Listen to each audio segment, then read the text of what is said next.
every day at this time as we get to go on this journey of life together. And have you noticed how fast things are getting? Have you noticed how the speed of life continues to pick up to just get faster and faster and faster and faster? Yeah, it is. And so, what do we got to do about that? We've got to consciously begin to slow it down. We've got to take control of our life because if we don't, our minds, our egos will run away with us. And so, one of the things that I've come to understand is there's no more important time than today to start meditation because meditation is how you calm the mind, how you control the mind. It's the one single spiritual practice that has gone back thousands and thousands of years, and yet it remains as relevant today as it remained back then. And yet, I've taught meditation to hundreds and hundreds of people, and yet very, very, very few people are doing it. I find it fascinating. I find it absolutely fascinating. There's Ian out there. He's bragging. He just finished a 20-minute session. I love that. Here's what I know. If I didn't meditate every day, my type A personality combined with the change and the speed of the change that's happening in the world right day would control me.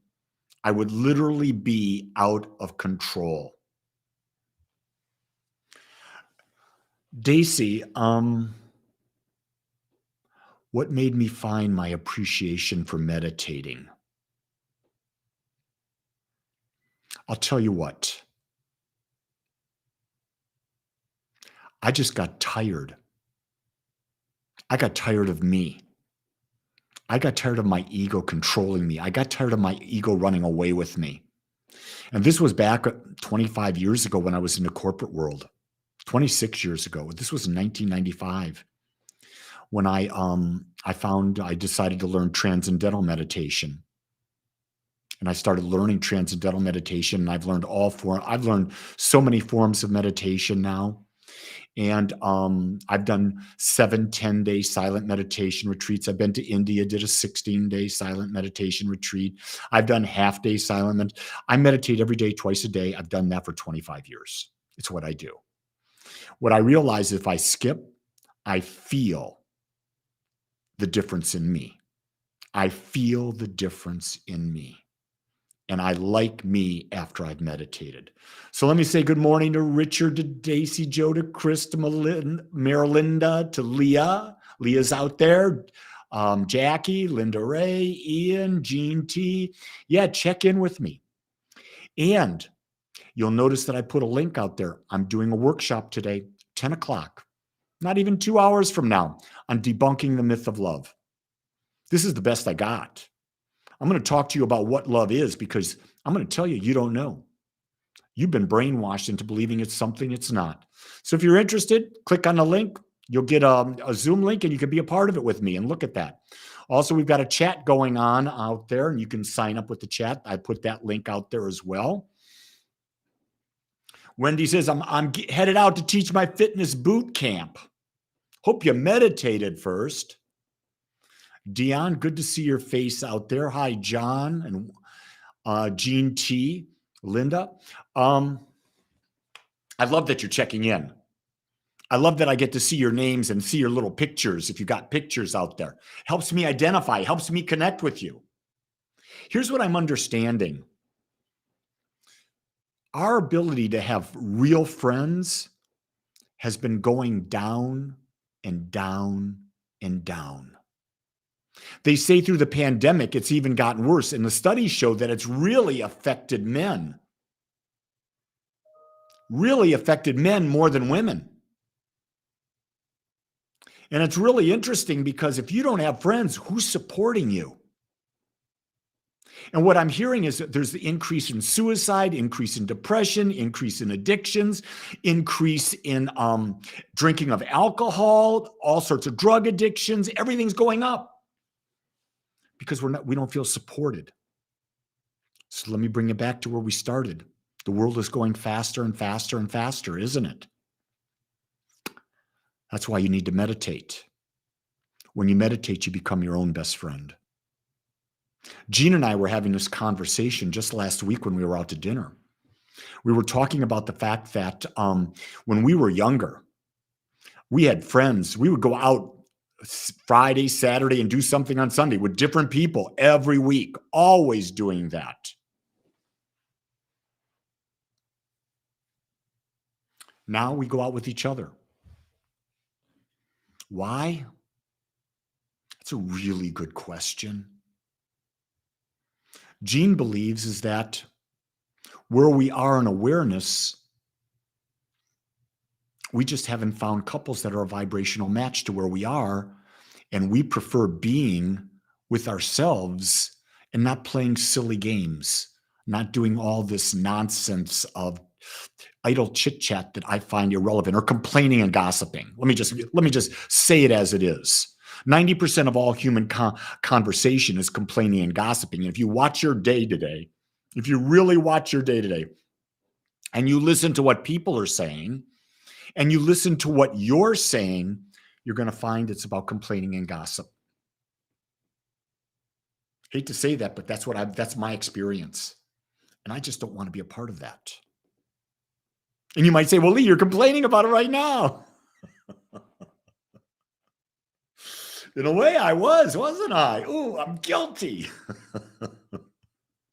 Tammy says, I'm a child teen therapist and my clients are suicidal. There is nothing scarier for a parent than when a child exhibits suicidal tendencies. I know. And I'm going to tell you that back when I was a father of teens and I did my research, most teenagers at least thought about it. But I'm afraid what's happening now is that more teenagers are thinking about it, and I'm afraid more of them are acting on it. Hell, just go to our vets. I forget how many vets are committing suicide every day. Is it 30? If I'm not mistaken, 30 of our veterans. Almost said veterinarians. We don't have that many veterinarians. These are the people who fought for us. They believed they fought for us. The government led them into wars that were really not fighting for us. They were economic wars, power wars. They come back. They were our heroes, and then we left them. Go watch Jon Stewart's first show on Apple TV+. I like Jon Stewart an awful lot, but it's depressing watching him because he brings the truth, the reality of what we're facing in this country. Support your veterans, but we don't take care of them when they need it. We won't give them the funds. We won't approve. So here's what I come back to. I come back to this. The world's changing faster and faster and faster and faster and faster. You've got to slow your mind down. You've got to meditate. You've got to take time to walk in nature. Asta says, what if you're doing everything in term to get something and still nothing is at the moment? How to maintain patience and peace of mind at the moment of life and trusting the universe? Well, Ashta, if you're not receiving that which you desire, it's because your belief is not full yet. So let me break that down for you as quickly as I can. A belief are your thoughts, your words, your actions, and your feelings aligned toward a specific result, held persistently and consistently, consciously and unconsciously. So what generally happens is people think, I've developed a belief, I should have this, I should have it. Then you start looking at their life and you say, wait a second, your actions aren't aligned with a person who would be having that experience.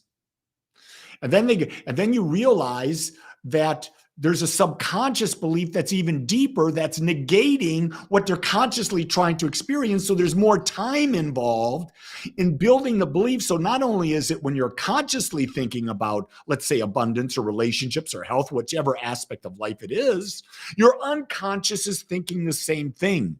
So there's a real process of integrating a belief into the subconscious mind. And once it's been integrated into the subconscious mind, then the demonstration will be there. That's when you know you've got the belief, because your life is always out picturing what you believe. Always, always.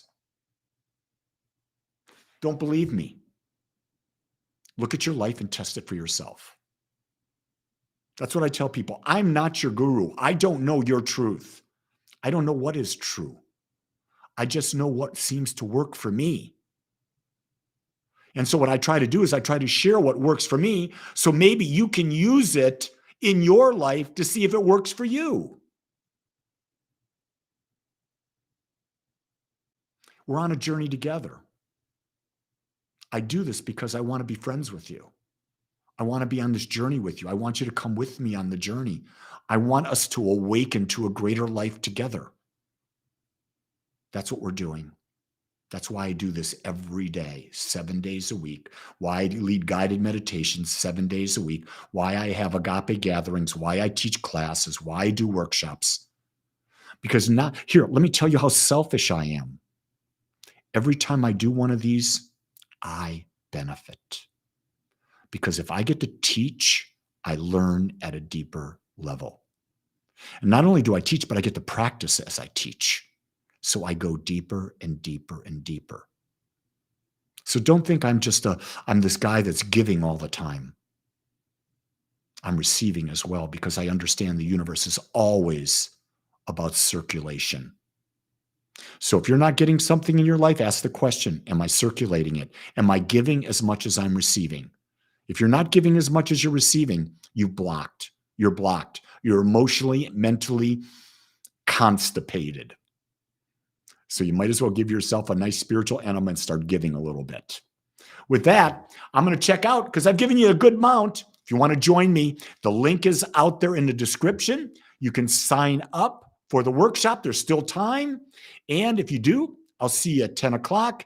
If not, I'll see you when I see you. Much love to you. Have a great day. Aloha.